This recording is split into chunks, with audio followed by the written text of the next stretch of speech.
Bonjour à toutes et bonjour à tous et bienvenue dans cette nouvelle édition des masterclass de l'excellence managériale. Aujourd'hui, nous allons prendre du recul face à l'accélération des technologies, face à l'avènement de l'intelligence artificielle générative globale. Et pour ça, nous avons un invité de choix et je suis très fier et très heureux d'accueillir Gaël. Bonjour Gaël. Bonjour. Tu sors un livre qui s'appelle Le Capital que je ne suis pas. Il y a 2 ans, tu as publié Il gusto di cambiare, le goût du changement, qui était préfacé par le pape François, où tu invites à retrouver le plaisir de vivre autrement. Et dans ce nouvel ouvrage, tu nous dis finalement, vivre autrement, il faut d'abord penser le présent avant de pouvoir se projeter dans l'avenir pour pouvoir créer ce présent. Et on va plonger dans le capital que je ne suis pas, qui est finalement la technologie amène à capitaliser l'humain, Mmh. à nous chosifier, et comment est-ce qu'on peut se battre contre ça? Comment est-ce qu'on peut penser l'avenir Mmh. politiquement, économiquement, humainement? Et on va adresser tous ces sujets. Peut-être avant de commencer, Paul-Henri, tu peux nous faire le portrait de Gaël. Bonjour Gaël Giraud et bienvenue sur notre plateau. Vous êtes l'une des voix intellectuelles les plus engagées de notre époque, un économiste, chercheur et prêtre jésuite qui questionne les fondements même de notre modèle économique, financier et technologique. Né à Paris en 1970, diplômé de l'école normale supérieure et de l'école nationale de la statistique et de l'administration économique de l'ENSAE, vous êtes un docteur en mathématiques appliquées. Après un passage dans le monde de la finance, vous choisissez de vous consacrer à la recherche et à l'enseignement, guidé par une conviction forte: l'économie ne doit redevenir une science au service de l'humain et du bien commun. Directeur de recherche au CNRS, ancien économiste et chef de l'Agence française de développement, vous avez consacré vos travaux à des sujets majeurs: la modélisation macroéconomique, la transition écologique, la dette, la stabilité financière et les inégalités mondiales. Vos recherches explorent aussi les liens entre économie, énergie et climat, cherchant à redéfinir la notion même de croissance à l'ère anthropocène. Professeur invité à l'université de Georgetown et à Washington, vous avez également fondé et dirigé Chair Énergie et Prospérité, qui promeut une vision systémique de la transition énergétique et financière. Vous intervenez régulièrement dans le débat public, en France et à l'international, pour défendre une économie plus juste, décarbonée et démocratique. Vous êtes l'auteur de l'ouvrage dont Illusion financière, transition écologique et plus récemment avec Anne Alombert, Le capital que je ne suis pas, un essai majeur qui interroge la numérisation du monde et la dérive d'une économie où l'humain devient un actif parmi les autres. Reconnu pour votre pensée libre et exigeante, vous incarnez un intellectuel complet à la croisée de la science, de la spiritualité et de la politique. La communauté des masterclass de l'excellence managériale est honorée de vous accueillir aujourd'hui pour éclairer les liens entre numérique, économie et responsabilité humaine. Ah, bienvenue Gaël. Incroyable parcours, à la fois économiste et penseur, du temps présent et de l'avenir. Mmh.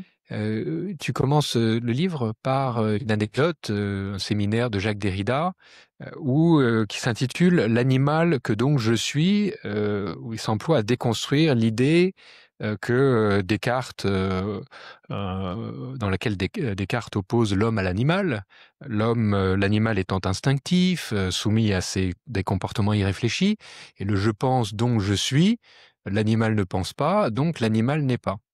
À l'heure où les machines se mettent à penser, est-ce que nous allons être relégués au rang de ressources? Alors, en fait, donc en effet, le titre du livre, donc qui est coécrit avec, Anna Lombert, hein, qui est maîtresse de conférences en philosophie à Paris 8, c'est un jeu, une allusion au titre de ce très beau séminaire de Jacques Derrida, dont je vous recommande la lecture, qui s'appelle, «L'animal que donc je suis». La position de Derrida, qui va être ensuite reprise par Bernard Stiegler et qui aujourd'hui, dont aujourd'hui on pourrait dire l'héritière, c'est vraiment Anna Lombert, du côté du champ philosophique en France aujourd'hui. La position de Derrida, c'est de dire l'humanisme, disons classique, traditionnel, y compris chrétien d'ailleurs, se construit sur l'idée qu'on serait capable d'opposer l'humain à l'animal et donc de définir une essence de ce qui est humain par opposition à une essence de ce qui serait animal non humain. Et Derrida s'est employé à déconstruire ça en montrant que ça ne tient pas, ça marche pas. Et d'ailleurs, du point de vue, disons, des biologistes, l'humain, l'homme, la femme, sont des animaux parmi d'autres. Voilà. Et donc, d'une certaine manière, on a repris cette question-là parce que, disons, la grande idée de Derrida, puis surtout de Stigler et aujourd'hui d'Anna Lambert, c'est la technique ne s'oppose pas à l'humain. C'est-à-dire, dans le débat sur la question de savoir si les machines pensent ou pas, donc moi je vais répondre très vite, non, les machines ne pensent pas, pour des raisons que je vais expliquer, mais dans ce débat-là, il y a quelque chose de piégé qui est que c'est comme si on rejouait le débat sur l'humanisme entre l'homme et l'animal, mais cette fois-ci entre l'homme et la machine. Mmh. Et ce qu'il est important de comprendre, c'est que depuis, on pourrait dire l'Homo habilis, hein, notre ancêtre très très lointain, il y a plus de 600 000 ans, qui a premier utilisé des outils, Mmh. puis ensuite a appris à faire le feu, c'est l'Homo erectus, etc. En fait, notre humanité est inséparable des techniques, des outils, des instruments, des savoir-faire que nous mobilisons pour vivre. Donc nous avons à notre disposition en permanence des prothèses, hein, voilà, n'importe quel outil, tout le monde sait ça, jusqu'à aujourd'hui l'intelligence artificielle, qui sont des extensions de ce que notre corps peut faire, et dont notre humanité n'est pas séparable et qui rétroagissent d'ailleurs sur nous-mêmes. C'est-à-dire nous ne pouvons pas penser de la même manière ou écrire de la même manière dans un monde qui est aujourd'hui envahi par l'IA, comme nous le faisions lorsque j'étais gamin dans un monde où il n'y avait même pas internet. Voilà. Et donc, c'est une façon de dire: «N'entrons pas dans ce débat piégé, la question n'est plus là». La question n'est pas de savoir si l'humain se distingue de la machine. La machine est produite par l'humain, mais l'humain est inséparable de ce qu'il a produit. Voilà. Et ce qu'il a produit rétroagit sur lui. Voilà. Donc, il n'y a pas une essence de l'humanité indépendante de la technique. Il y a une essence de l'humanité technique, une essence technique de l'humanité. Et c'est un peu ça qu'on a voulu. En fait, c'est dans cette problématique-là qu'on a voulu situer le livre. Alors on dit souvent, si c'est gratuit, c'est toi le produit. Quand on a accès à des ressources, des Gmail, et cetera, le projet transhumaniste, c'est, transformer, l'humain en données et donc en ressources. Absolument. D'où la notion de, qu'on entend souvent dans les entreprises, de capital humain. Absolument. Est-ce que Ouais. finalement c'est un biais, capital humain? Est-ce que ça correspond à une réalité aujourd'hui? Alors, c'est ça aussi ce que dit le titre, hein, et c'est la grande thèse du livre, hein, c'est que, d'une certaine manière, les médias sociaux et l'intelligence artificielle, les chatbots que vous utilisez, ChatGPT, DeepSeek, Mistral et autres, nous utilisent, nous, comme ressources pour avoir des informations qui ensuite vont être revendues à des publicitaires, par exemple. Et donc, ce qu'on essaie de faire dans le livre, c'est de replacer cette observation-là, que tu viens de rappeler, c'est-à-dire quand c'est gratuit, c'est que c'est toi le produit, dans le temps long, disons, de l'histoire économique de l'Occident, et on essaie de montrer qu'au fond, c'est l'aboutissement d'un processus qui s'origine dès le XIVe siècle avec, ce que j'ai appelé le processus de capitalisation. Donc je prends 3 minutes pour expliquer ça un petit peu, parce que je crois que ça vaut la peine et c'est pas forcément bien connu. D'une certaine manière, si tu veux, on essaye là aussi, d'entrer dans le débat sur qu'est-ce que c'est que le capitalisme. Pour ma part, en général, je refuse de répondre à la question de: «Est-ce qu'il faut sortir du capitalisme, rester dans le capitalisme?» Parce que je réponds toujours à la personne qui m'interroge: «Mais c'est quoi pour vous le capitalisme?» Voilà.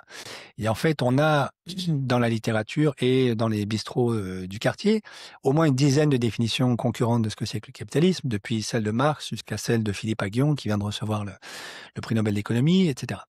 Et à mon avis, aucune n'est vraiment complètement satisfaisante. Il n'y a pas comment dire, une cloison étanche qui séparait une société capitaliste, d'une société qui ne serait pas capitaliste. Pour prendre un exemple très simple, hein, on a eu un très beau livre, à la fin des années 80 en France par Michel Albert, un grand monsieur, qui s'appelait Capitalisme contre capitalisme, où Michel Albert, déjà à l'époque, opposait ce qu'il appelait lui le capitalisme rénant, c'est-à-dire avec un tissu industriel très dense, articulé à un secteur bancaire qui est complètement au service de l'industrie, ce qu'on trouve essentiellement en Allemagne, qu'on trouvait encore à l'époque en France, mais qu'on trouve de moins en moins aujourd'hui. Et il opposait ce capitalisme rénant à un capitalisme texan, qui est un tissu industriel qui est, lui, au service des marchés financiers, ce qui n'est pas du tout la même chose. Mmh. Alors la France, depuis le début des années 90, a transité lentement mais sûrement vers un modèle plutôt texan et a abandonné le modèle rénan. Mais ceci pour dire que le capitalisme, c'est pas un modèle unique figé, ça varie dans le temps, ça varie dans l'espace, voilà. Et donc la question qu'on s'est posée avec Anne, c'est est-ce qu'on est capable de dire ce que c'est que le capitalisme sans entrer, sans, disons, nous heurter à ces écueils-là? Et la réponse qu'on propose, c'est la suivante. Est capitaliste, avec 40 guillemets, une société dans laquelle la technique, et c'est là qu'on rejoint la problématique de Stigler et de Derrida et d'Anna Lombert, la technique de la capitalisation est centrale. Alors, qu'est-ce que c'est que la technique de la capitalisation?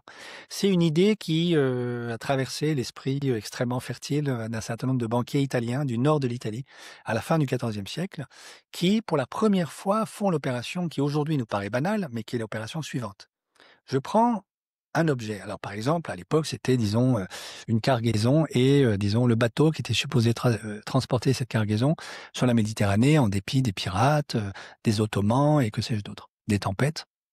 Et je décide que ceci est un stock dont la valeur économique doit être égale aujourd'hui à la somme actualisée des flux de revenus futurs que ce stock va me permettre d'engranger.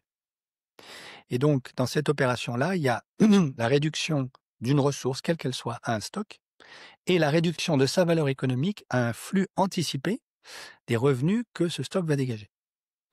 Et alors à l'époque, bon, disons, ça reste relativement confidentiel.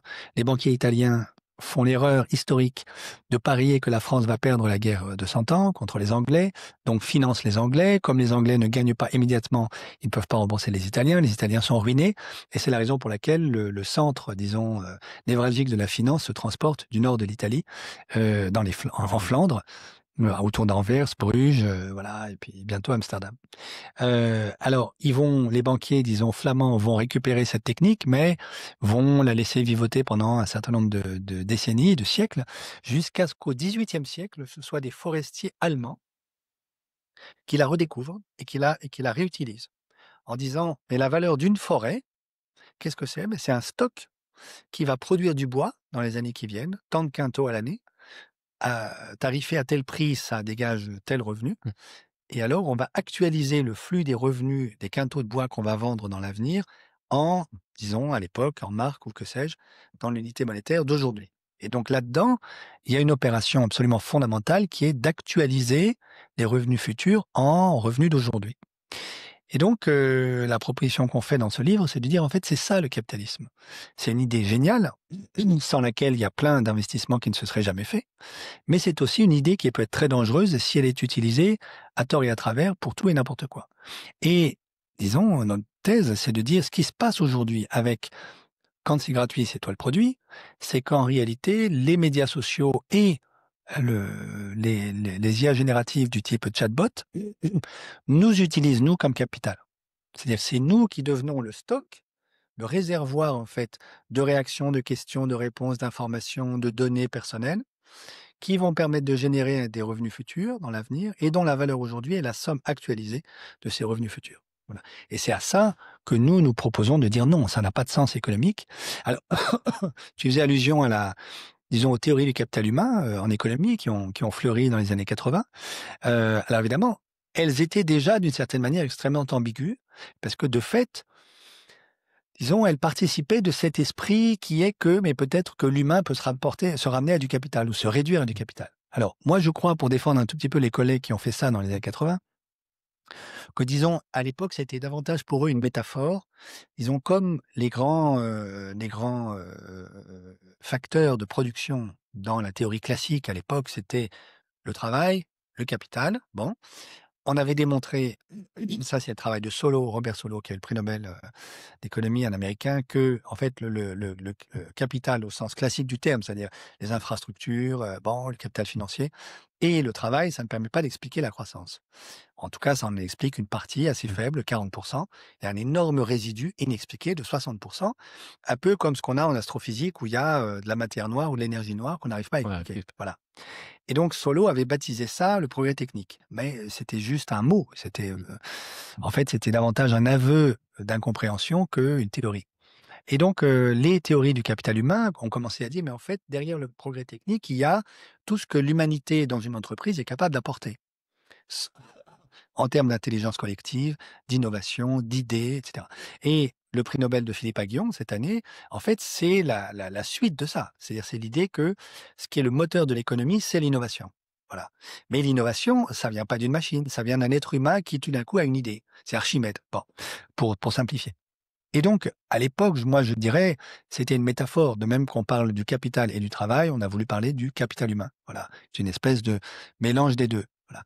Mais évidemment, cette métaphore était dangereuse parce qu'aujourd'hui, ça n'est plus une métaphore. C'est littéralement ce qui se passe avec les outils que nous utilisons, qui nous utilisent, eux, comme capital et dont la valorisation économique est liée à la valeur que nous avons, nous, que j'ai moi, comme utilisateur, qui est elle-même proportionnelle au flux des revenus futurs que la machine que je crois utiliser, mais qui en fait m'utilise, va pouvoir dégager grâce à moi.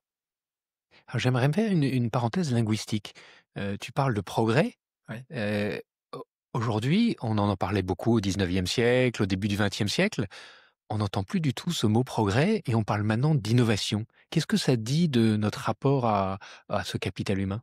Alors, je crois que ce qui est derrière, c'est une très bonne question. Et je crois que ce qui est derrière ça, c'est la très très grosse désillusion qui a lieu après la Seconde Guerre mondiale, dont on a vu, disons, l'expression un peu formalisée dans l'école de Francfort, hein, die Frankfurter Schule en Allemagne, avec Adorno, Horkheimer, des gens comme ça, qui est que, alors, pour reprendre disons, la vision classique au 19e, en France, en Allemagne, dans toute l'Europe de l'Ouest, on croit que la civilisation européenne est tirée, que son histoire, c'est le fil conducteur de son histoire, c'est le progrès. Bon. Et ça, c'est une idée qui vient en gros des Lumières, hein, de l'Aufklärung du XVIIIe siècle.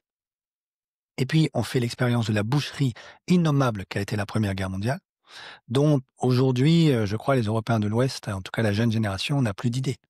Mais ça a été un véritable traumatisme pour les Européens qui ont découvert ce dont nous étions capables entre nous, de nous infliger des horreurs, mais absolument ignobles. Et puis, Grâce au progrès. alors voilà, c'est ça le point, grâce au progrès. Rebelote avec la Seconde Guerre mondiale et avec l'efficacité terrifiante des camps de concentration, qui sont, disons, à l'époque, un sommet de la rationalité instrumentale, puisqu'ils sont extrêmement efficaces. Ils tuent 10 000 personnes tous les jours, en moyenne. Voilà. Au passage, j'ouvre une parenthèse morbide et terrifiante. On a atteint le même chiffre avec le génocide de Rwandais, hein, des Tutsis en 1994. Hein. Ce qui montre que on est capable aussi d'une rationalité tout aussi terrifiante avec des machettes en Afrique de l'Est. Bon, je referme cette parenthèse. Mais toujours est-il qu'après 1945, les Européens de l'Ouest ne peuvent plus croire naïvement que leur histoire est une histoire messianique conduite par le progrès. C'est plus possible, puisque le progrès, la rationalité, ça conduit aussi bien à Emmanuel Kant, le projet pour la paix perpétuelle, que au camp de concentration. Alors, en 45, c'est pas encore trop grave, disons, comme prise de conscience collective, parce que la génération qui est aux commandes en 45 doit reconstruire l'Europe de l'Ouest, Oui. et elle le fait. De manière héroïque d'ailleurs, alors au prix de dévastation écologique dont elle n'a aucune idée, dont on prendra conscience une génération plus tard, mais elle le fait, et donc d'une certaine manière, elle est occupée. Je veux dire, elle a un projet social, elle a, disons, un grand récit qu'on pourrait qualifier d'eschatologique, qui lui donne un sens. Sa mission historique, c'est de reconstruire. Mais arrivé dans les années 70-80, d'une certaine manière, c'est fait. Alors, on peut toujours discuter, le Portugal, le sud de l'Espagne, ok, tout n'est pas complètement reconstruit, mais au fond, la mission a été accomplie. Et d'une certaine manière, les Européens de l'Ouest se retrouvent orphelins d'une mission historique. Et ils ne peuvent plus croire naïvement, comme leurs ancêtres du XIXe siècle, dans, disons, la mission civilisatrice de l'Europe. C'est plus possible. D'autant qu'entre-temps ont eu lieu les guerres de décolonisation. Et donc, là aussi, ça a été une désillusion terrible. On a compris, les Européens ont compris que ce que nous avions baptisé mission civilisatrice au 19e, c'était aussi essentiellement, disons, des opérations de pillage sur les ressources d'un certain nombre de pays du Sud, qui nous l'ont bien fait comprendre, et à juste titre. Donc, ça n'est plus possible de réendosser ça et toute l'idéologie du progrès dans les années 70. D'où ce phénomène que les sociologues ont bien identifié, qui est une désaffection très forte pour les grandes institutions qui étaient supposées porter cette idéologie-là. L'État, mais les églises aussi. Hein. C'est de cette période-là que date l'hémorragie du christianisme en Europe de l'Ouest. Hein. Parce que les églises chrétiennes, à l'époque, ne sont pas capables, disons, de se désolidariser de ce récit du progrès et de dire: «Mais en fait, nous avons autre chose à proposer». Mmh. Voilà. Et donc du coup, le désaveu porte sur toutes ces grandes institutions, il commence à y avoir ce retrait des Européens à l'égard de ces institutions, de l'espace public de discussion démocratique, avec, disons, une conséquence, à mon avis, majeure, qui est que la place laissée vide va être petit à petit occupée par les marchés financiers. Voilà. Donc moi, je crois que c'est ça, le changement lexical du progrès vers l'innovation. On parle d'innovation parce qu'on n'ose plus parler de progrès, parce qu'on ne croit plus au progrès. Tu prends, alors en 2015, le Parlement européen t'a demandé, une étude pour, en tant qu'économiste, calculer le coût du prochain, krach, bancaire. Oui, Et tu cites dans ton bouquin l'anecdote de 2023, Crédit Suisse, qui fait faillite et en quelques jours, 97% de la valeur d'une grande banque, européenne systémique, disparaît. oui. Il y a des économistes, brillants, dans les Tout à banques, fait, dans ouais. les banques concurrentes, au FMI et cetera et personne n'est capable de, prédire. Qu'est-ce que, cette imprévisibilité dit de, la valeur de la data, de la valeur de notre capitalisation en tant qu'humain? Alors, mais ça, c'est un enjeu absolument central, y compris encore pour aujourd'hui, hein, Mmh. puisque malheureusement, ça va être un peu la mauvaise nouvelle de la matinée. Je ne pense pas qu'on puisse exclure la possibilité d'un nouveau krach financier dans les mois, les années qui viennent. Malheureusement. Donc, de fait, je crois que l'épisode de Crédit Suisse, ça vaut la peine de le redire un peu pour ceux qui nous écoutent, hein. Il faut voir que, d'abord, le secteur bancaire suisse est d'excellente qualité. Enfin, je veux dire, voilà. S'il y a des bonnes banques dans le monde, elles sont en Suisse, une grande partie d'entre elles. Et dans les 10 premières banques du monde, vous en avez 2 Suisses qui sont Crédit Suisse et UBS. Et Crédit Suisse, de fait, disparaît en 48 heures. En fait, est au bord de la faillite et racheté par UBS avec l'aide d'ailleurs substantielle de la fédération suisse qui met plusieurs dizaines de milliards de francs suisses sur la table pour que le rachat se passe bien. Crédit Suisse n'avait absolument pas anticipé ça et comme tu le disais, je peux en témoigner, il y a d'excellents économistes qui travaillaient pour Crédit Suisse. Bon, le SCSFB, pour ceux qui connaissent, le Credit Suisse First Boston, qui était un laboratoire, disons une équipe de quant, hein, c'est des ingénieurs quantitatifs, qui font des mathématiques pour les traders. Donc moi, j'ai été quant dans une autre vie et donc je connaissais bien les collègues du CSFB, voilà, je peux dire que c'était parmi les meilleurs du monde, il y a aucun doute là-dessus, hein, voilà. Et donc cet épisode-là est très, très révélateur de quoi? Bah, du fait qu'en réalité, il est impossible de prétendre mettre la main sur l'avenir. Nous ne sommes pas les propriétaires du temps. Alors ça, c'est une vieille, disons, vieille tradition chrétienne au Moyen Âge, en Europe, où on dit: «Non, non, le propriétaire du temps, c'est Dieu». Et c'est la raison pour laquelle, d'ailleurs, l'Église, pendant des siècles, s'est opposée aux prêts à intérêt usuraires, disons. Mmh. Parce que c'est une manière de donner un prix au temps et l'Église dit: «Mais en fait, non, c'est pas vous les propriétaires du temps». Mais ce qui est profond derrière ça, c'est l'idée que, il faut nous sortir de l'illusion que nous serions capables de maîtriser la totalité du futur, que le futur pourrait s'écrire avec des équations, fussent-elles des équations stochastiques backward, Mmh. pour dire les choses pour les techniciens qui nous écoutent, s'il y en a. Voilà, même quelle que soit la sophistication du calcul Stoch qu'on va utiliser pour, modéliser le cours d'une action, en réalité, c'est impossible et il faut en faire le deuil. C'est ça l'enjeu absolument fondamental.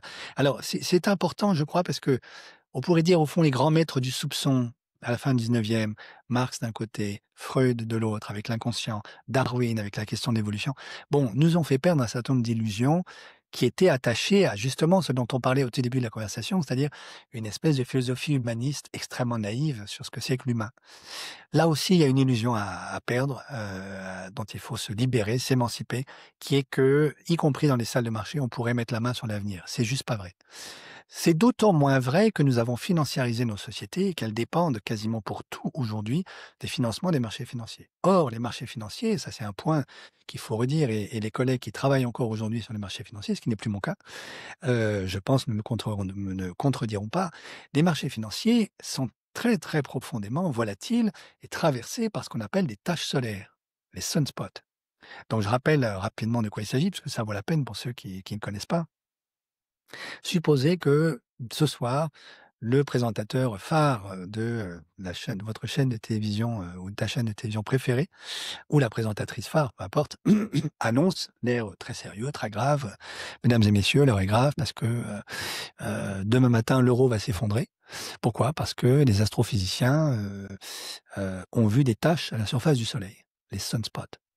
Alors c'est vrai qu'il y a des taches noires à la surface du Soleil, c'est des phénomènes magnétiques que nous ne pouvons pas voir à l'œil nu parce que ça nous brûle les yeux, mais que les physiciens peuvent voir avec des lunettes. Bon, mais tout le monde sait qu'il n'y a aucun lien de causalité entre les taches solaires et le cours de l'euro.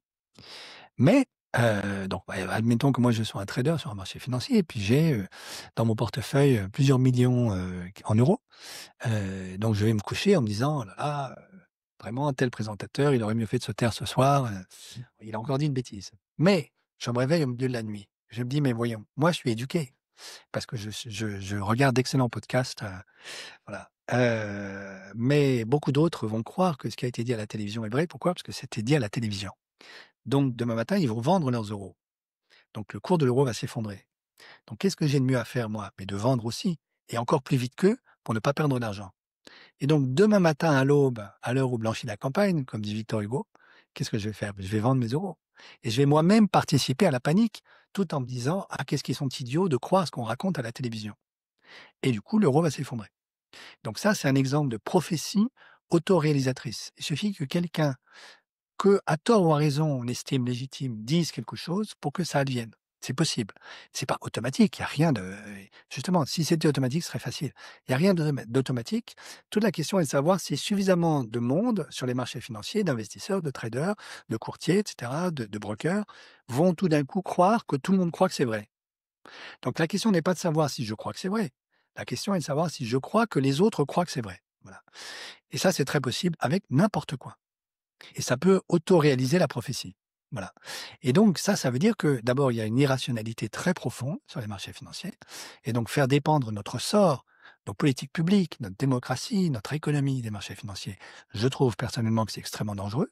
C'est vraiment une erreur.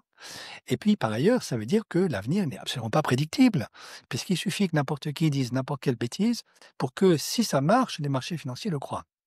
Alors, exemple, et je m'arrête là, hein, anecdote très connue, mais que je rappelle, moi j'étais encore sur les marchés à l'époque, donc j'en suis témoin, j'ai vu ça. Donc il faut savoir, pour ceux qui ne connaissent pas, dans les salles de marché, vous avez des télévisions, des téléviseurs partout, et puis vous avez Bloomberg qui passe évidemment en temps continu, mais aussi éventuellement CNN à l'époque. Bon, voilà. Et donc en 2002, le président Bush fait une visite au Japon. Le Japon est enlisé, englué dans la déflation depuis le milieu des années 90, suite à la grande crise financière de 1990. Donc ça, nous le savons tous. Mais le président Bush, après avoir rencontré le Premier ministre, fait une conférence de presse et dit, mesdames et messieurs, c'est vraiment très grave, le Japon connaît une dévaluation terrible. Probablement parce qu'il ne connaît pas le sens du mot dévaluation, déflation, il fait un lapsus. Alors tout le monde sur les marchés, on regarde tous le téléviseur, il nous annonce la dévaluation du yen. Et donc tout le monde se met à vendre du yen avant de perdre le yen, enfin de perdre de l'argent. Et le yen perd 1, 2, 3% en quelques heures. À telle enseigne que le Premier ministre japonais, qui n'était pas encore Shinzo Abe à l'époque, est contraint de faire une contre-conférence de presse pour dire « Ah ben non, attendez, paniquez pas. C'est juste que le président Bush ne sait pas lire les fiches qu'on lui a écrites. En fait, il voulait parler de la déflation japonaise. » Alors tout le monde se dit « Ah bon, mais ça dit que ça. Ben, on sait bien que le Japon est dans la déflation. Au passage, il y est toujours, 20 ans après. Hein. Et donc tout le monde rachète le yen. Et le yen reprend les 3% qu'il avait perdus en quelques heures. Et donc ça, c'est un exemple, alors caricatural, hein, mais de tâche solaire. Si je suis quelqu'un qui a un peu d'autorité symbolique, dise potentiellement n'importe quelle ânerie, et ça peut se refléter sur les marchés financiers, pourvu que tout le monde croit que tout le monde le croit. Voilà. Et donc, c'est ça qui fait qu'à mon avis, dans une société financiarisée comme la nôtre, comme elle l'est maintenant de plus en plus, mais depuis plus d'une vingtaine d'années, le futur est encore moins prédictible qu'il ne l'était dans les années 80. Pourtant, les politiques ne disent jamais d'âneries, c'est bien connu. Je me mets à la place de Sam Altman. Le monde irrationnel, je vais le résoudre.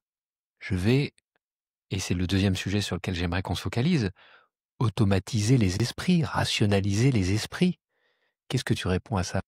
Alors, je réponds que c'est ça qui est extrêmement dangereux. Et là-dessus, Anna Lombert a fait un travail magnifique dans plusieurs autres petits livres que je recommande également. Le dernier, c'est de la bêtise artificielle, qui est évidemment une ironie par rapport à tout ce qu'on raconte sur l'intelligence artificielle. Mais il y en avait un précédent qui s'appelait aussi Schizophrénie numérique. Donc les deux valent la peine d'être lus en contrepoint de notre livre à nous.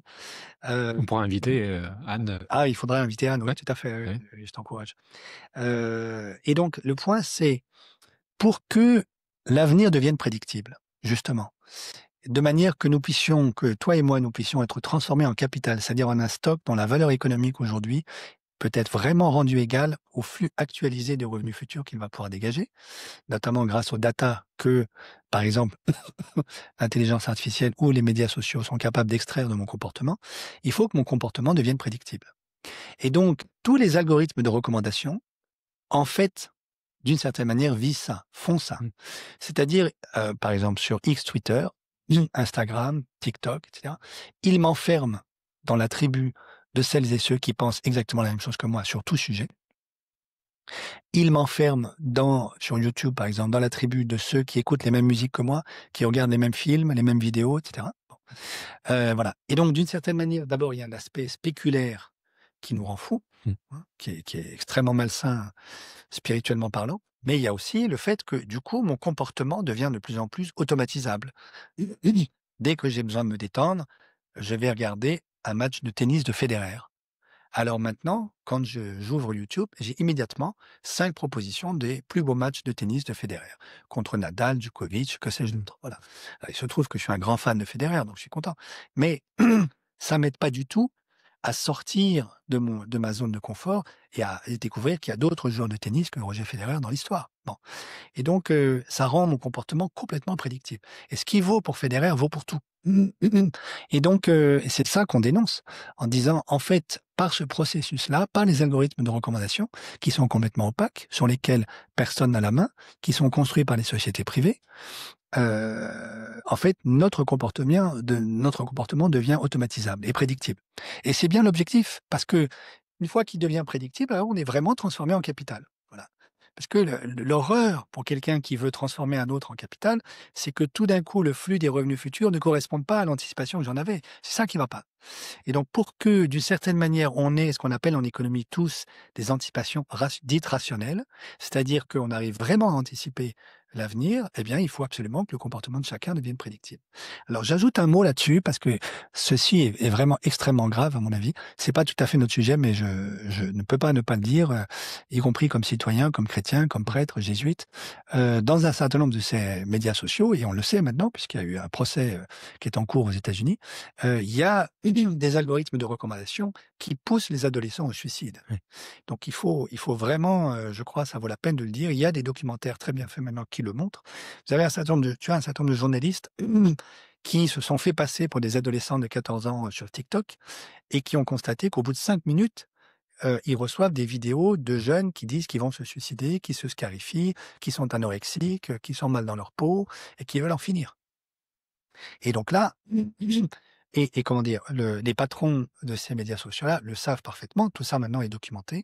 On sait, il y a eu des lanceurs d'alerte aux États-Unis, notamment une femme dont le nom m'échappe, mais on trouve ça facilement sur Internet, qui a dénoncé la manière dont l'entreprise pour laquelle elle travaillait, en fait, était parfaitement au courant du caractère extrêmement mortifère des algorithmes de recommandation à destination des plus jeunes. Voilà.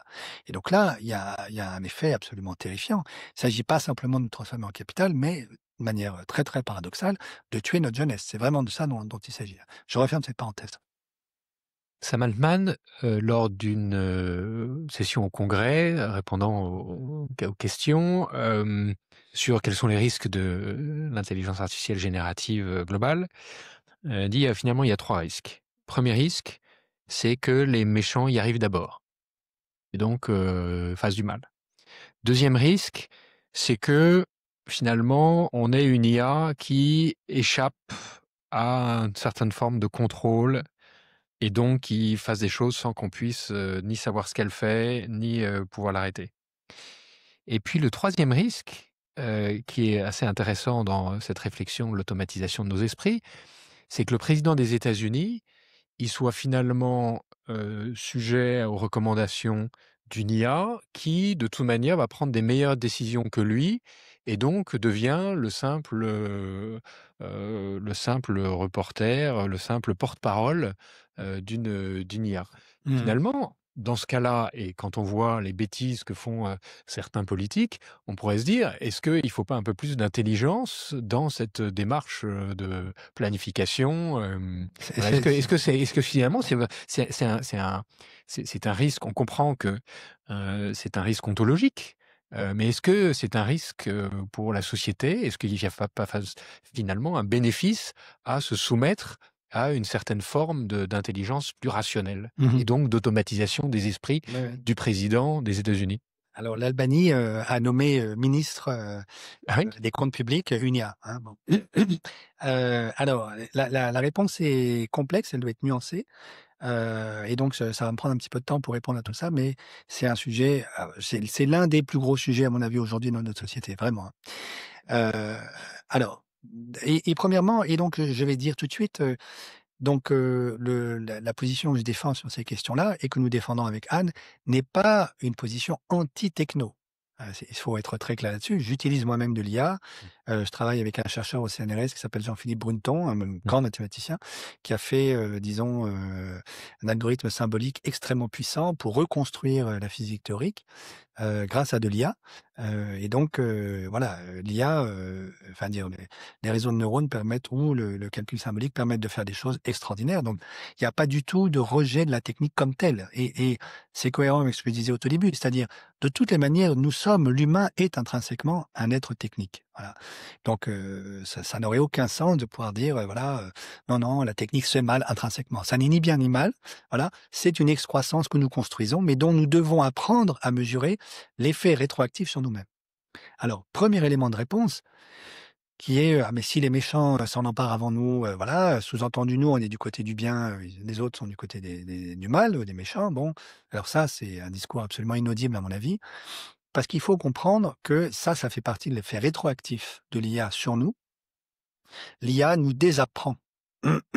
C'est-à-dire que, de la même manière qu'au 19e, les machines, lorsqu'on a introduit les premières machines dans les usines, un certain nombre d'ouvriers ultra qualifiés ont commencé à dire: «Mais nous, on va perdre notre savoir-faire si vous demandez à des machines de le faire à notre place». Et ils avaient raison. Et donc, vous avez aujourd'hui, des gens, à mon avis, qui nagent dans le délire total, qui publient un livre, qui s'intitule, «Arrêtez d'étudier». Parce que l'IA va tout faire à votre place. Mais, à ce compte-là, ça vaut pas la peine d'apprendre à lire ni à écrire. Et donc, or, apprendre à lire et à écrire, c'est pas une espèce d'option sympathique à côté de je pourrais aller faire du tennis ou de la natation. C'est ça aussi qui participe à mon humanité, hein, ça fait partie de mon humanité. Les historiens sont très clairs, il n'y aurait pas eu la Révolution française si la moitié des Français ne savaient pas lire et écrire à l'époque. L'émancipation féminine est impensable sans l'apprentissage de la lecture et de l'écriture du côté des femmes. Bon. Donc, ça fait partie de ce que c'est que mon humanité. Et donc, croire que je pourrais être le même humain, si je cesse d'apprendre à lire et à écrire, c'est terrifiant. Donc c'est ça qu'il faut, donc la frontière entre le bien et le mal n'est pas entre des terroristes, outils qui pourraient utiliser l'IA pour, bombarder Mmh. des navires, et les gentils, géants de la tech californienne qui feraient tout bien. Non, non. L'outil lui-même a un effet rétroactif sur nous-mêmes qui peut être terrifiant. D'ailleurs, c'est pas du tout un hasard si, les mêmes géants de la tech, en Californie interdisent à leurs enfants d'accéder à internet, d'utiliser ces outils et cetera. Ils savent très bien le pouvoir destructeur de ces outils-là. D'autant que, je reviens là-dessus, les algorithmes de recommandation sont construits de manière à être addictifs. Hein. C'est pas du tout. Donc, je parlais tout à l'heure hein, du caractère extrêmement morbide et mortifère d'un certain nombre d'algorithmes de recommandation pour les adolescents. Mais pour nous tous, il y a une addiction qui est construite volontairement de manière qu'on ne puisse plus se passer d'aller sur Twitter, d'aller sur TikTok ou Instagram ou que sais-je d'autre. Hein, voilà. Et donc là, il y a un enjeu. Les méchants sont aussi du côté de la tech californienne, il faut le dire très clairement. Et peut-être on y reviendra si tu le souhaites, mais derrière tout ça, il y a aussi une idéologie transhumaniste, disons Dark Enlightenment, dont on voit ce que fait Trump aujourd'hui, qui est une véritable menace pour la démocratie mondiale, à mon avis. Mais on y reviendra si tu le souhaites. Alors, Pour revenir un peu à la question de l'IA, dans le dur de la question de l'IA. Premièrement, je crois il faut dire, derrière l'IA, il y a une véritable innovation, on va dire ça, ou un progrès, mathématique dans les années 90, au moment où moi je suis étudiant, qui est un gros théorème d'approximation qu'on ne connaissait pas dans les années 80. Qui permet d'approximer, alors pour les matheux, s'ils nous écoutent, n'importe quelle fonction avec, des fonctions en paliers. Et un neurone, qu'est-ce que c'est? Mais en fait, c'est un interrupteur. Donc le mot neurone dans, l'informatique neuronale, disons, c'est une métaphore pour dire un interrupteur qui fait du 0 1. Donc un interrupteur, ça laisse passer la lumière ou non, enfin l'électricité ou non. Et puis on a des interrupteurs un tout petit peu plus sophistiqués. Par exemple, je suis sûr que tu connais ça, tu appuies sur l'interrupteur et en fait la lumière vient progressivement. Donc ça passe de 0 à 1, mais ça fait une gradation entre 0 et 1. Bon. Alors, appelons ça un interrupteur sophistiqué. Donc un neurone, c'est un interrupteur sophistiqué. Les réseaux de neurones, ce sont des empilements d'interrupteurs. Alors, les interrupteurs eux-mêmes sont en parallèle et on les empile en série. À partir du moment où on a 5 couches d'interrupteurs empilés, on est déjà dans quelque chose qui est extrêmement profond du point de vue de l'IA. Il n'y a rien d'autre, premièrement. Alors, il y a un vrai théorème de maths profond qui date des années 90 et par ailleurs, disons, une puissance de calcul qui nous a été rendue possible par nos ordinateurs, à mesure qu'on a su faire des ordinateurs de plus en plus gros. Voilà. Et puis, disons, une trouvaille un peu inouïe, un peu inédite, au début des années 2000 par un ingénieur, parce que, pour faire de l'apprentissage, learning, au fond, alors une image, c'est, un skieur qui doit descendre une piste de ski. Une image qu'on réutilise d'ailleurs dans le livre. En fait, pour, qu'il descende le plus vite possible, en fait, il peut aller tout chousse. Alors ça veut dire quoi? Il met ses skis toujours dans le sens de la plus grande pente. Donc ça, pour les ingénieurs, c'est ce qu'on appelle l'algorithme du gradient. Il va toujours dans le sens où la pente est la plus raide. Il faut qu'il soit un très bon skieur. Mais le point, c'est que même ça marche pas forcément parce qu'il se peut qu'en descendant la pente, il arrive à un moment dans une crevasse. Ça remonte. Et en fait, une fois qu'il est au fond de la crevasse, il applique bêtement son algorithme, il peut plus avancer. Parce qu'il a la plus grande pente qui descend, il y en a plus, il est au fond. Voilà. Mais en fait, il n'est pas du tout en bas de la piste. Il est à ce qu'on appelle un minimum local et pas un minimum global. Alors, pour surmonter ce problème, qui est très connu de la part des ingénieurs, on fait ce qu'on appelle un algorithme du gradient stochastique. C'est-à-dire, on autorise le skieur à descendre, mais de temps en temps à se tromper. Il met pas toujours les skis dans le sens de la plus grande pente, mais il se trompe un peu avec une probabilité faible, de sorte que, en moyenne, il descend quand même, toujours dans la bonne direction. Mais si jamais il est coincé dans une petite crevasse, alors, avec une probabilité non nulle, il va en ressortir parce qu'il va se tromper un peu. Bon. Alors, l'algorithme du gradient stochastique est très connu de tous les ingénieurs qui font ce qu'on appelle du contrôle optimal pour faire atterrir un avion, le faire décoller, tout et n'importe quoi. Bon. Sauf que pour que cet algorithme du gradient stochastique marche, il faut un certain nombre de conditions qui ne sont pas vérifiées par les problèmes d'IA. Et il se trouve qu'au début des années 2000, il y a un ingénieur américain, jeune sans doute, qui se dit, bon, je sais bien que ça n'a aucune raison de marcher, mais je vais quand même essayer. Il essaye et il découvre que ça marche très bien. Et c'est ça un petit peu, entre guillemets, le miracle de l'IA, c'est que c'est des techniques qui fonctionnent et on ne sait pas pourquoi. Alors peut-être qu'un jour on découvrira, on comprendra, mais aujourd'hui on ne sait pas. Raison pour laquelle aussi on ne sait pas pourquoi ça ne marche pas quand ça ne marche pas. Hein. Mais je crois que c'est très important pour tout le monde de comprendre que nous jouons quand même aux apprentis sorciers avec cette affaire-là. C'est-à-dire que derrière, il y a bien de la science, mais qui a ses limites, que les matheux connaissent bien. Et il y a ensuite un tâtonnement par des informaticiens, un peu géniaux, certes, mais quand même, en tout cas surtout très, très aventuriers, qui se sont dit, essayons de voir quand même si ça marche. Voilà. C'est le deuxième point. Donc il y a un rapport à la science qui doit être compris avec toutes les ambiguïtés que je viens de décrire. Troisième point, des usages de l'IA. Il y a 2 grands types d'usages. Il y a des IA spécialisés qui sont entraînés sur des domaines très spécifiques. Par exemple, on a aujourd'hui des logiciels d'IA qui permettent de détecter des cancers avec, disons, des radiographies des poumons, disons, une symptomatologie. Bon. Et puis, on a des IA génératives globales dont tu as parlé. Typiquement, Mistral, DeepSeek, ChatGPT, Perplexity et autres. Je ne suis pas du tout convaincu, je peux me tromper évidemment, que on continuera d'utiliser l'IA générative globale dans 10 ans. Alors j'explique pourquoi. Ces IA ont besoin d'être entraînées sur des données et aujourd'hui, on les entraîne sur les données internet. Les IA, les dernières versions ont déjà épuisé la totalité des données internet disponibles. Donc, elles ne peuvent plus grossir, parce que pour faire grossir l'IA, il faut lui donner plus de données à avaler, à cruncher. Donc, et ça, c'était parfaitement prévisible. Donc, il y a quelques années, des ingénieurs se sont dit, on va entraîner nos IA sur les données disponibles sur Internet et sur des données produites par une IA. Ça va augmenter le flux de données, la variété des données, etc. Donc là, on a fait on pourrait dire des IA de deuxième génération qui sont entraînées sur des données produites par des IA de première génération. Et puis, il n'y a aucune raison de s'arrêter en si bon chemin. Après des IA de deuxième, on a fait des IA de troisième qui sont donc entraînées sur des données produites par des IA de deuxième génération, etc. Et ce qu'on constate, c'est qu'à partir de la 6e génération, l'IA fait n'importe quoi. Alors, par exemple, pour ça, c'est l'exemple le plus caricatural, mais il y en a beaucoup d'autres. On a donné, lorsqu'on a fait cette construction-là, un alphabet un peu exotique, je ne sais plus lequel, Sumer, Assir, Babylone, bon, à l'IA de première génération, qu'on a obligé à transmettre à toutes les IA des générations suivantes. Et on constate qu'au bout de la 6e génération, toutes les lettres de l'alphabet sont identiques. Et donc l'alphabet est perdu.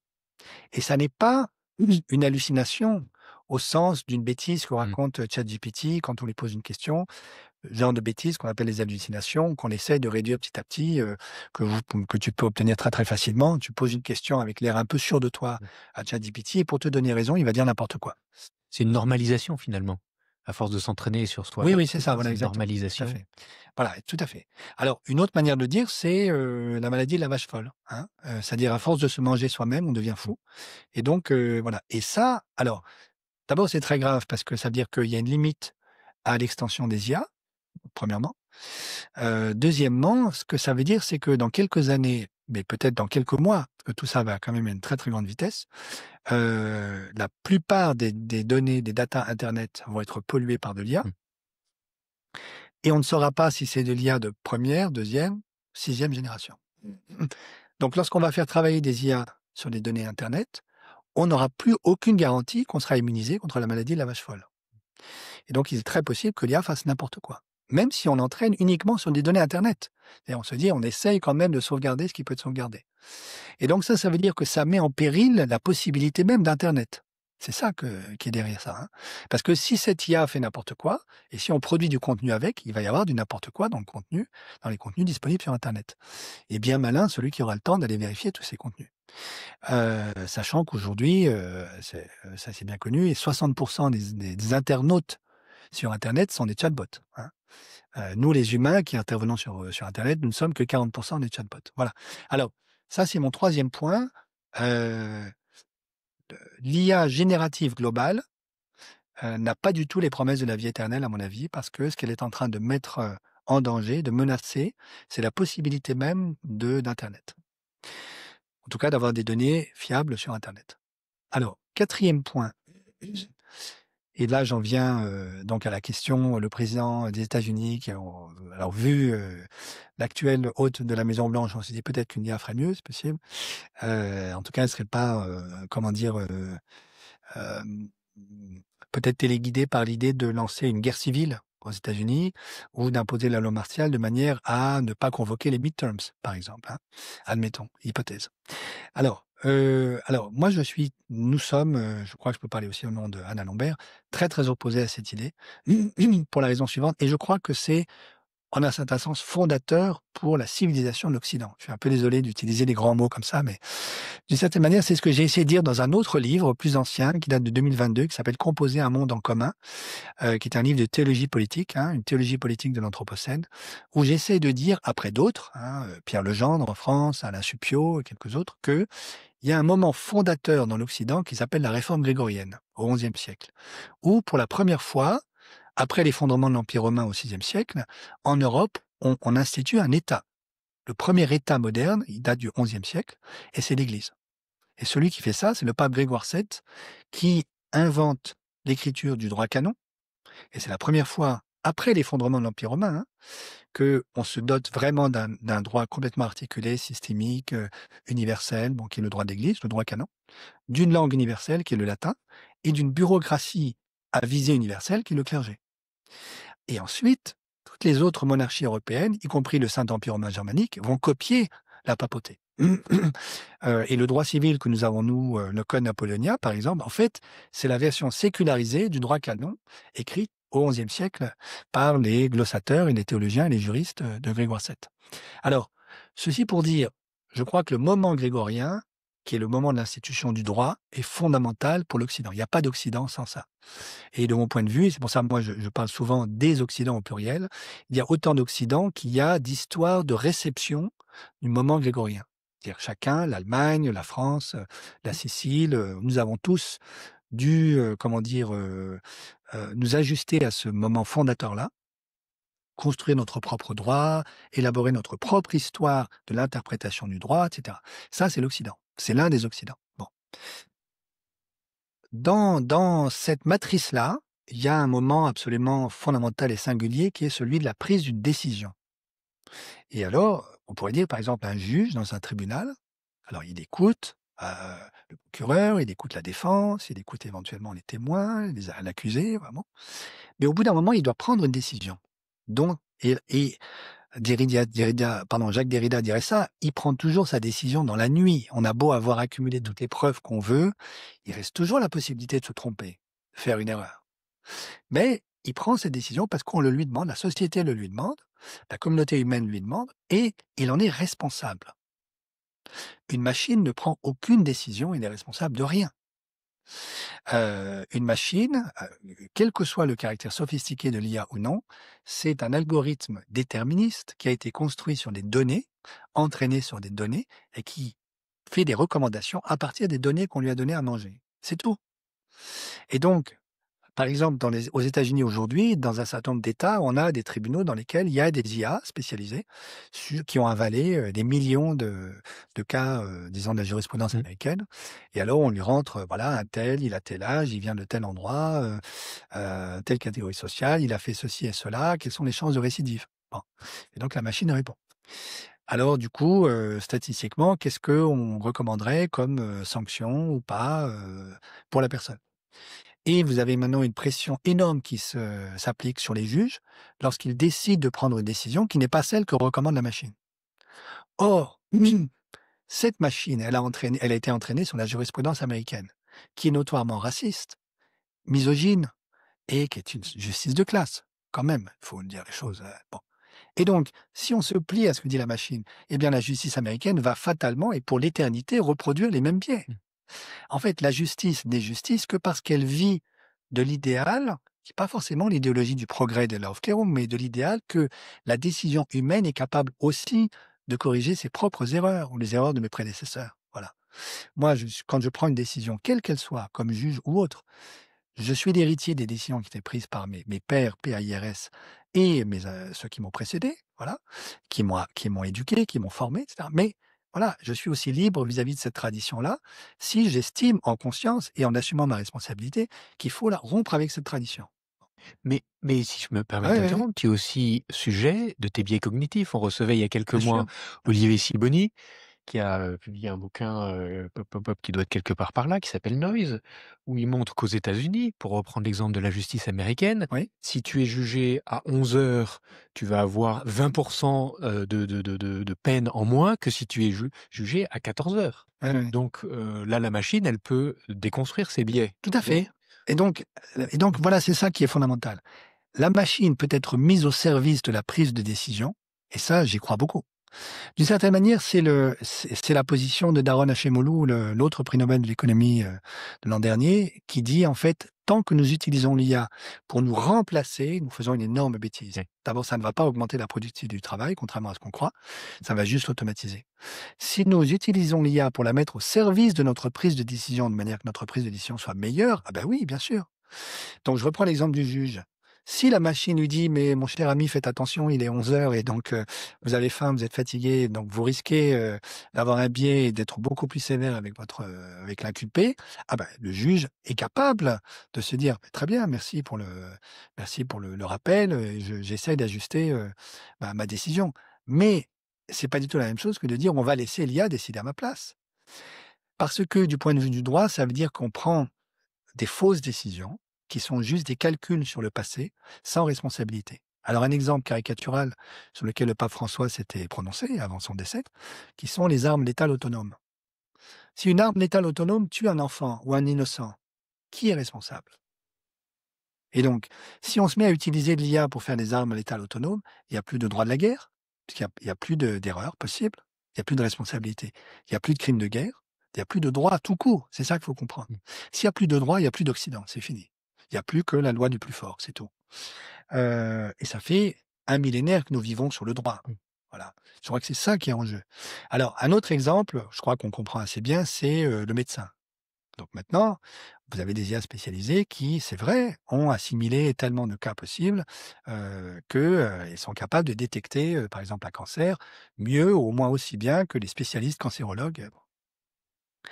Mais ce qu'il faut comprendre, et alors ça c'est un autre thème qu'on aborde également dans le livre, c'est que vouloir substituer une IA à un médecin, c'est substituer une machine à un corps vivant dans la relation thérapeutique avec un malade. Et toutes les personnes qui souffrent de cancer te le diront, en fait, la relation qu'elles ont avec leur cancérologue est au moins aussi importante que la réalité du traitement que le cancérologue va prescrire. C'est-à-dire, c'est très, très fondamental, c'est très important qu'il y ait une relation de confiance entre le malade et son médecin, qui croit que tous les deux cheminent vers une guérison possible et que le médecin est là pour vraiment essayer de trouver une solution. La machine n'est pas spécialement là pour trouver une solution, elle fait ce qu'on lui demande, c'est tout. Voilà. Il n'y a aucune relation d'accompagnement thérapeutique avec une machine, contrairement à ce qu'on croit. Et donc ça, moi je crois que c'est terrible si on s'imagine qu'on va pouvoir remplacer un médecin par une IA. D'autant plus que si maintenant on remplace un médecin par une IA et qu'elle fait une erreur de diagnostic, et elle peut toujours en faire, même si c'est une IA, qui est responsable? Est-ce que c'est celui qui a produit le logiciel qu'on utilise dans la machine? Alors on a cet exemple-là, il y a des affaires en cours aujourd'hui dans les tribunaux. Hein. Il y a, c'est très connu en Belgique, un chercheur climatologue qui était très très déprimé par le réchauffement climatique, et à juste titre. Hein. Donc il souffrait d'éco-anxiété massive, qui est tombé amoureux de son chatbot, lequel ou laquelle, je ne sais pas comment il faut dire, l'a encouragé à se suicider. Et il s'est suicidé. Et sa veuve a retrouvé les derniers messages qu'il a échangés avec la machine, où la machine lui disait Mon chéri, vas-y, on se retrouvera pour toujours dans l'éternité, n'hésite plus, je t'attends, etc. Voilà. Et la veuve a fait un procès à la société qui a vendu le logiciel, qui évidemment va dire Mais moi, je ne suis pas responsable de ce qu'écrit l'algorithme. Ah oui, sauf que c'est vous qui avez conçu l'algorithme. Donc là, on voit l'énorme difficulté dans laquelle nous allons nous trouver si nous continuons à faire semblant, à croire que ces machines sont capables de prendre des décisions responsables. La vérité, c'est que non. Voilà. Et je crois que c'est très important pour nous de comprendre que l'Occident est construit sur cette idée-là, qu'il y a en fait une rupture du temps qui passe dans la décision. Et que là se joue la responsabilité juridique, légale, morale, spirituelle d'une personne. Voilà. Et que donc, l'intérêt de l'IA, c'est de nous aider à prendre les meilleures décisions possibles, mais pas de se substituer à notre décision, laquelle sera, même avec de l'IA, sera toujours prise dans la nuit du non-savoir. Hein. Je crois que c'est ça qui est fondamental. J'aimerais qu'on poursuive, qu'on revienne sur cette notion de capital, pour revenir au sujet qui va nous ouvrir, qui est le commun. Karl Polanyi, économiste hongrois, dit au 19e, au début du XXe siècle, finalement, il y a des privatisations de communs au XIXe siècle, privatisation de la terre, privatisation du travail, de la monnaie, qui ont conduit au régime autoritaire du XXe siècle.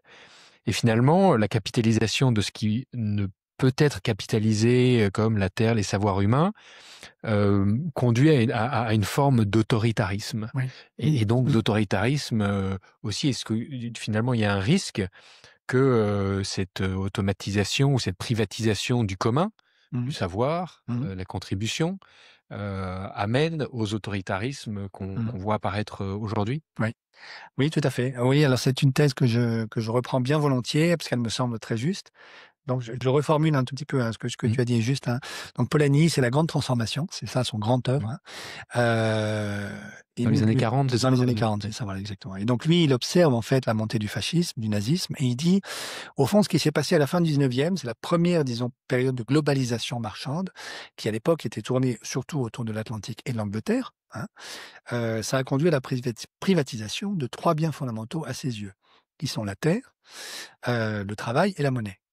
Et aujourd'hui, je crois qu'on fait exactement la même bêtise. Par exemple, on a tout ce débat au sein des Nations Unies sur les fonds des océans. On a les moyens techniques aujourd'hui d'exploiter le fond des océans, qui sont les hotspots de biodiversité, absolument fondamentaux pour tous les équilibres écologiques de la planète. Et si on les détruit, c'est la catastrophe absolue. Et donc la question, c'est est-ce qu'on va les laisser privatiser, bon, ou est-ce qu'on va essayer d'inventer un droit international nouveau avec, on va y arriver peut-être si tu le souhaites, les Global Commons, les communs globaux, qui permettraient de les protéger. Et donc Polanyi dit, mais en fait, en privatisant ces 3 ressources, on détruit le lien social. Ça crée une telle souffrance que le corps social finit par en appeler à n'importe quel régime dictatorial autoritaire pour sortir de la souffrance. C'est ça la grande thèse de Polanyi. Alors je crois qu'on est tout à fait là-dedans avec, disons, un aspect supplémentaire lié à l'informatique que je vais décrire dans un instant. Mais aujourd'hui, qu'est-ce qu'on est en train de faire? Disons, la question de la propriété privée est centrale dans la crise écologique, à mon avis. Euh, Pourquoi? Mais par exemple, si aujourd'hui je suis le propriétaire d'un jardin aux États-Unis et qu'il se trouve que je découvre qu'il y a du pétrole dans le sous-sol de mon jardin, personne aujourd'hui n'a le droit de m'empêcher d'exploiter ce pétrole, même si, ce faisant, je contribue à détruire le climat de la planète. Alors ça, c'est le problème de l'absolutisation de la propriété privée. Et donc la thèse qu'on défend dans le livre, mais que j'avais, sur cet aspect-là de la thèse que j'avais commencé déjà à défendre dans Composer un monde en commun, c'est l'enjeu fondamental du 21e siècle, à mon avis, c'est de comprendre comment mettre des limites à la propriété privée. C'est-à-dire l'absolutisation de la propriété privée est une menace gravissime pour l'humanité. Bon. Au passage, parce que tout ceci n'a rien à voir évidemment avec le communisme, j'étais en Italie il n'y a pas longtemps pour la traduction en italien de mon livre Composer un monde en commun, et alors on me dit, mais là, il est communiste. Non, non, j'ai dit, ceci n'a vraiment rien à voir. Parce qu'on a exactement le même problème du côté de la propriété publique. Et le processus de capitalisation dont je parlais tout à l'heure n'est pas propre au capitalisme texan, pour reprendre l'expression de Michel Albert. L'Union soviétique a fait de la capitalisation plus plus. D'ailleurs, c'est les mêmes techniques qui sont utilisées pour faire de la planification en Union soviétique dans les années 30 et pour faire les premiers modèles en fait d'analyse coût-bénéfice aux États-Unis. C'est exactement la même méthode et c'est exactement la même perspective. L'analyse coût-bénéfice qu'on utilise aussi bien dans le privé que dans le secteur public aujourd'hui, en fait, c'est une analyse construite sur l'idée de la capitalisation. Bon. Donc la capitalisation elle-même, évidemment, nous en Europe de l'Ouest, on la connaît surtout dans un monde privatisé, mais elle marche très bien, entre guillemets, dans un monde de propriété publique. Et non, on a le même problème. Alors, exemple, pour ce qui est de toujours la terre, l'écologie, la première grande catégorie de biens de Polanyi, c'est lorsque l'Amazonie est ravagée par des incendies, des méga incendies de forêt, et que Bolsonaro ne fait rien. En fait, donc, on sait que l'Amazonie, c'est le premier poumon de la planète, que 1 verre d'eau sur 5 que je bois dans la journée provient de l'évapotranspiration des grands arbres d'Amazonie, que donc dans mon corps, où il y a beaucoup d'eau, il y a de l'eau de l'Amazonie, et donc ça n'est pas exagéré de reprendre ce que disait Merleau-Ponty. Merleau-Ponty disait « je suis mon corps ». Je n'ai pas un corps, je suis mon corps. Dans le même état d'esprit, on peut dire « je suis l'Amazonie ». J'ai de l'Amazonie en moi, mais je suis cette Amazonie-là. Bon. Donc lorsque Bolsonaro laisse brûler l'Amazonie, en fait, il fait littéralement un crime contre l'humanité. Bon. Parce qu'on sait aussi que, je dis ça rapidement, on est aujourd'hui à 17-18% de déforestation en Amazonie. Si on dépasse les 25%, les ingénieurs forestiers qui connaissent ces questions-là sont assez clairs. Il va y avoir une métamorphose de l'Amazonie en savane qui ne va pas se faire du jour au lendemain. Ça va prendre des dizaines d'années, exactement comme la barrière de corail australienne n'est pas encore morte, mais on sait qu'elle est condamnée. Bon. Elle est en voie de blanchissement, elle se blanchit et donc elle meurt petit à petit, lentement, mais de manière irréversible. Donc, au-delà de 25%, l'Amazonie, c'est pareil. Elle va se transformer en savane de manière irréversible. Une fois qu'on n'a plus d'Amazonie, que c'est devenu de la savane, je ne sais pas ce qu'on Mmh. fait de l'humanité, hein. C'est-à-dire, là, c'est plus, +3, +4 degrés d'augmentation de la température, moyenne à la surface de la planète à la fin du siècle. C'est +6, +7 et c'est +10 au siècle prochain. Mmh. Est-ce que l'humanité peut survivre à +10? Je pense pas. Voilà, donc c'est ça qui est en jeu.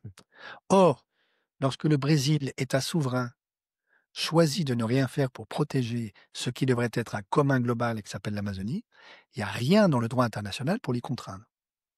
Et donc, mutatis mutandis, on a le même problème entre l'absolutisation de la propriété privée et l'absolutisation de la souveraineté de l'État. Donc, l'énorme question, à mon avis, qui est devant nous, c'est comment trouver des règles de droit, puisque nous sommes en Occident, des règles de droit qui permettent de mettre des limites à la souveraineté de l'État pour dire, ben voilà, la communauté internationale va mettre de l'argent sur la table pour aider le Brésil à financer les efforts qui vont bien pour protéger l'Amazonie. De la même manière que ça avait été proposé par l'Équateur pour Yasuni, hein, le grand parc de Mmh. Yasuni, qui est un hotspot de biodiversité, dans lequel l'Équateur avait trouvé du pétrole, sous lequel on avait trouvé du pétrole. Et puis, à l'époque, l'Équateur, en 2011, si je me souviens bien, avait dit, ben voilà, nous, si on n'exploite pas ce pétrole, c'est un manque à gagner colossal. Est-ce que la communauté internationale est capable de nous rembourser, enfin de nous payer tant de milliards, et c'était un nombre très faible comparé à la richesse mondiale, hein, pour que nous n'exploitions pas le pétrole. Et au bout de 2 ans, ils étaient arrivés à quelques millions. Donc, il manquait 3 zéros hein, dans l'addition. Finalement, l'Équateur a exploité. Et il y a 2 ans, il y a eu un référendum où les Équatoriens ont eux-mêmes décidé d'arrêter l'exploitation. Donc, il y a une sagesse du peuple équatorien qui est impressionnante. Je referme cette parenthèse. Tout ça pour dire quoi? La thèse de Polanyi, c'est la privatisation de la terre.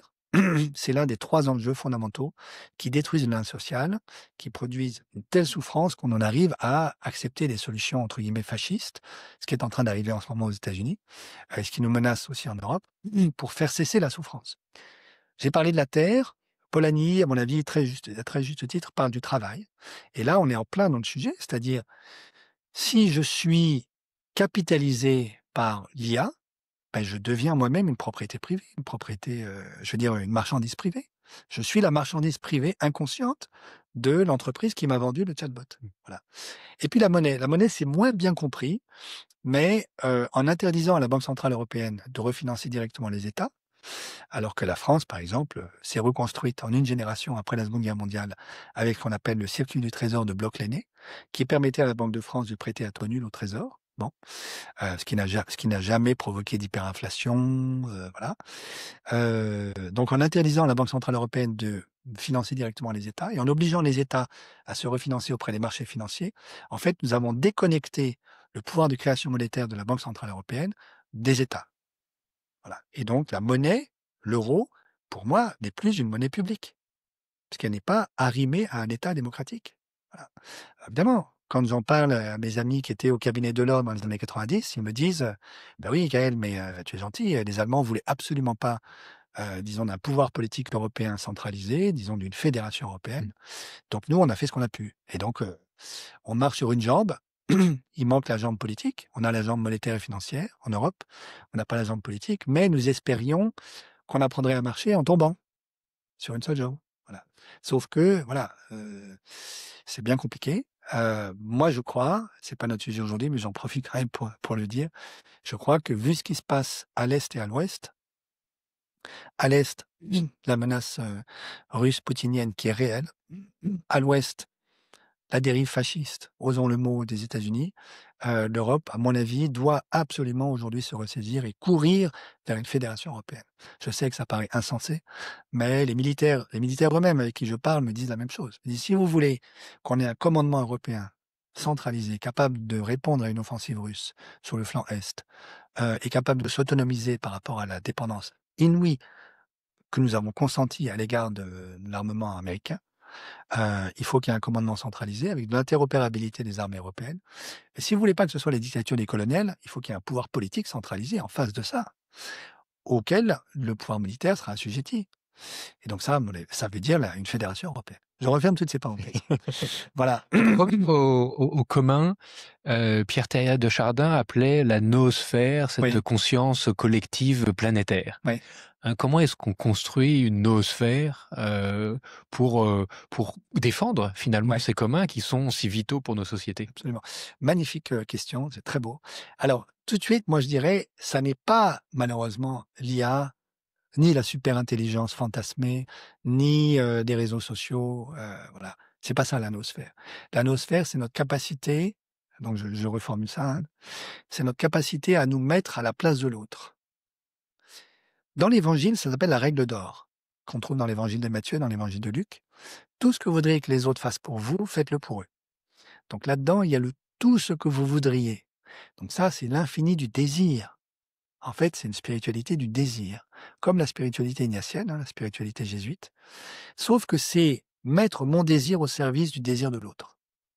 Et donc ça suppose que je consente à mettre mes pieds dans les chaussures de l'autre, pour comprendre, mais ce que vit l'autre, ce qu'il désire, ce dont elle a envie, pourquoi elle pense ça, etc. Si on y réfléchit 15 secondes, je pense qu'il n'y a pas de vie familiale sans la règle d'or. C'est-à-dire, papa, maman passent leur temps à se demander pourquoi leurs enfants réagissent comme ça. Et quand même, la plupart du temps, les enfants passent leur temps à se demander pourquoi leurs parents réagissent comme ça. Donc tout le monde fait ce travail en permanence. Et entre papa et maman, en principe, alors c'est beaucoup plus souvent madame que monsieur, mais ça devrait être monsieur aussi, chacun des deux époux passe son temps à se demander, mais pourquoi est-ce qu'elle m'a dit ça ce matin? Pourquoi est-ce qu'il réagit comme ça? Mon mari pourtant n'est pas idiot, etc. Voilà. Ça, c'est ce travail, au fond, très profond, spirituel, de me mettre à la place de l'autre, évidemment, sans quitter la mienne. Il ne s'agit pas de devenir fou, hein, voilà. Mais si on y réfléchit, donc il n'y a pas de vie familiale sans ça, je pense qu'il n'y a pas de vie en entreprise sans ça. La plupart des employés dans une entreprise passent leur temps à se demander pourquoi leur patron dit ceci ou cela. Et un bon patron est un patron qui essaie de se mettre à la place de ses salariés, à mon avis. Un bon manager est un manager qui se met à la place des membres de son équipe pour essayer de comprendre le meilleur moyen de permettre à chacun de donner le meilleur de lui-même. Voilà. Mais ça suppose de faire ce travail-là. Et l'expérience montre que c'est pas évident. C'est un vrai travail spirituel, psychologique, profond. Bon. Donc je crois qu'il n'y a pas de vie en entreprise sans la règle d'or. Et j'ajouterais, il n'y a pas de démocratie sans la règle d'or. Aujourd'hui, le triste spectacle qu'on a de l'Assemblée nationale en France, c'est des gens qui passent leur temps à s'insulter. Il n'y a plus personne, en apparence, qui essaie de faire le travail, de se dire, mais pourquoi est-ce que mon adversaire politique, qui n'est pas un ennemi, qui est un adversaire politique, ne pense pas comme moi? Pourquoi est-ce qu'il croit qu'il faut réformer les retraites, alors que moi je crois qu'il ne faut pas, ou le contraire? Bon. Alors j'essaie de me mettre à sa place pour comprendre d'où il me parle, de manière qu'on puisse avoir un vrai discernement collectif politique. C'est ça la démocratie. Et donc, moi j'aurais tendance à dire, la noosphère de Teilhard, à laquelle je crois beaucoup, elle s'enracine dans une expérience spirituelle très profonde qui est que j'essaye à tout instant, en principe, de me mettre à la place de l'autre. Lorsque j'y renonce, c'est là que la violence intervient. L'alternative à la règle d'or, c'est la violence. Alors on voit ça dans les familles, parents qui ne se mettent plus à la place de leurs enfants, Mmh. d'une certaine manière, exercent une violence sur leurs enfants. Les ados qui n'essaient plus de comprendre ce que pensent leurs parents deviennent violents à l'égard de leurs parents. Et j'entends des parents qui disent c'est pas facile tous les jours. Voilà, moi j'ai pas d'enfant, mais voilà. On voit la violence aussi dans l'entreprise, hein. Des managers abusifs, ça existe aussi. Et on voit la violence dont on est capable dans notre démocratie ou dans ce qui est supposé être une démocratie. Voilà. Donc, je crois que la noosphère, c'est le réseau de l'ensemble des relations et des institutions, des pratiques, des savoir-faire que nous pouvons construire, qui sont construites sur la règle d'or. Et le contraire de ça, c'est la violence. Alors, il y a un lien entre cette question, et j'anticipe peut-être sur la suivante, et les communs. Mmh. Parce que je crois que construire des communs ne peut pas se faire si nous ne faisons pas cette expérience de la règle d'or. Et j'arrive au dernier, sujet qui est la notion de contribution, Oui. qui est indispensable à ce bien commun et qui finalement, permet de comprendre les limites de la technologie et du rêve, transhumanisme par rapport à cette construction de bien commun. Est-ce que tu peux nous parler de Oui, cette notion de contribution? tout à fait. Alors, donc, il y a plein de choses dans ta question. Je déplie un tout petit peu les plis. Le transhumanisme, on en parle beaucoup dans le livre, à la fin du livre. Notre point de vue, c'est que tout cet imaginaire fantasmatique qui tourne autour de l'intelligence artificielle est un imaginaire gnostique. Alors la gnose, c'est une vieille tentation occidentale aussi, qui remonte au IIe siècle. C'est Valentin, la gnose valentinienne, qui a été très critiquée par saint Irénée de Lyon dans son grand livre d'Adversus Aereses, bon, qui croit que notre corps, c'est une damnation, c'est une mauvaise chose. La matière, c'est mal. Voilà. Et qui rêve qu'un jour, nous pourrions devenir pneumatiques, dans le vocabulaire de l'époque, c'est-à-dire des C'est-à-dire êtres quoi, sans corps. pneumatique? Sans corps. Sans corps. Pneuma, l'esprit, le souffle, D'accord. en grec, pneumatique, des purs esprits. Et je crois que ceux qui rêvent qu'on va pouvoir transplanter un esprit, une conscience ou une âme dans une machine, dans une IA, qu'on va pouvoir ressusciter des morts avec une IA, en fait, rêvent de pouvoir vivre sans corps. Rêvent d'une humanité sans corps. C'est Matrix, quoi. C'est Matrix, exactement. Et ça, c'est impossible. En tout cas, je veux dire, c'est la folie. Voilà. Et certainement, le christianisme a été le premier adversaire de la gnose. Voilà, je pense, fondamentalement.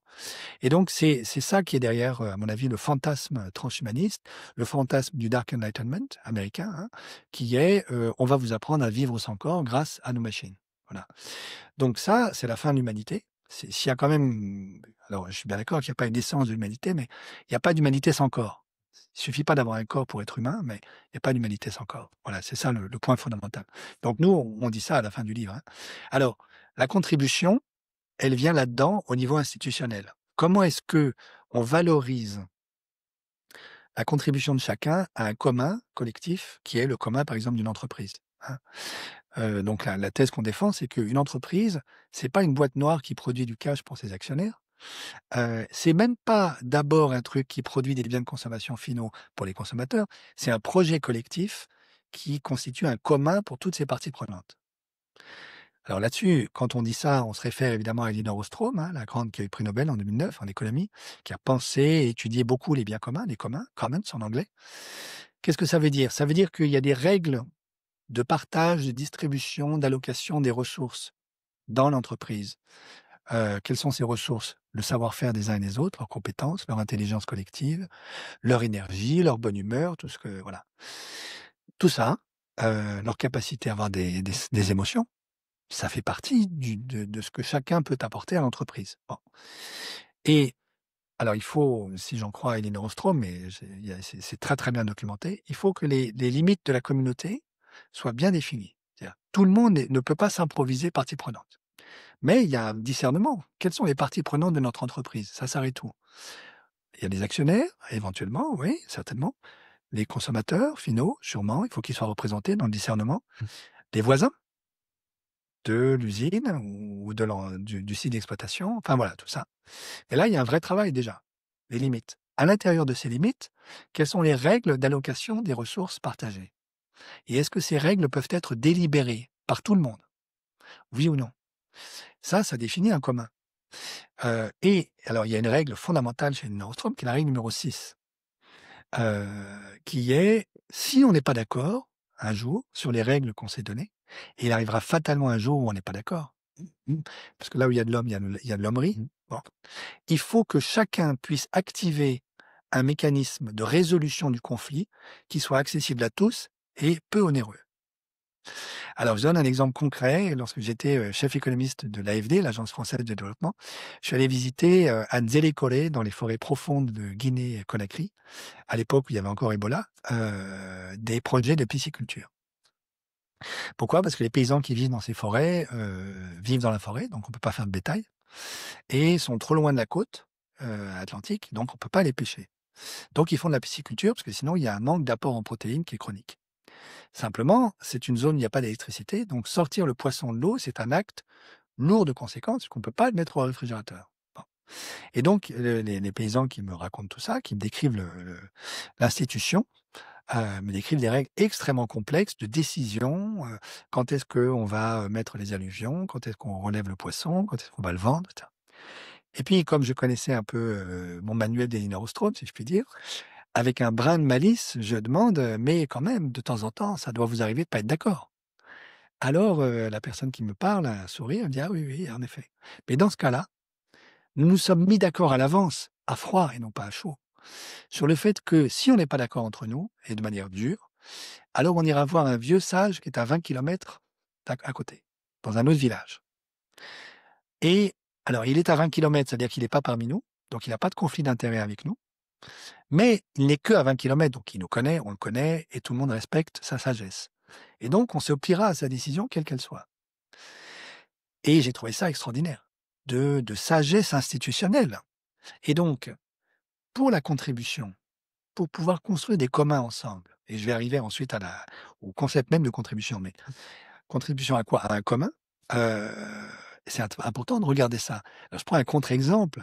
Lorsqu'on a eu ce conflit terrible entre la Grèce et l'Allemagne en 2010, 11, 12, 13, sur le remboursement ou le non-remboursement de la dette publique grecque, sur lequel j'ai dit d'emblée, en 2011, la Grèce ne pourra pas rembourser sa dette publique. Arrêtez de massacrer les Grecs. Ils ne peuvent pas, c'est tout.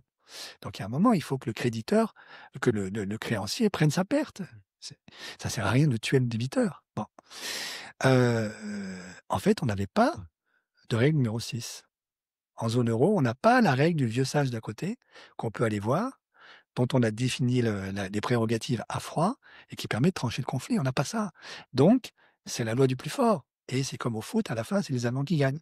Bon, au moins jusqu'à une date récente. Mais voilà, tout ça pour dire, je crois qu'il y a tout ça. Et donc, pour que ça puisse se mettre en place, c'est comme Wikipédia, hein, il faut des règles extrêmement précises. Il faut un petit comité de gens qui pensent ces règles, qui les ajustent, qu'elles puissent être discernées collectivement. Voilà. C'est tout ça en commun. Là-dedans arrive la question de la contribution. Comment est-ce qu'on rémunère chacun à la hauteur de sa contribution? Alors, ce que nous disons dans le livre, c'est quelque chose qui est bien connu des théoriciens des jeux et qui est aussi bien connu des ingénieurs qui font de l'IA, parce qu'en fait, on l'utilise en IA.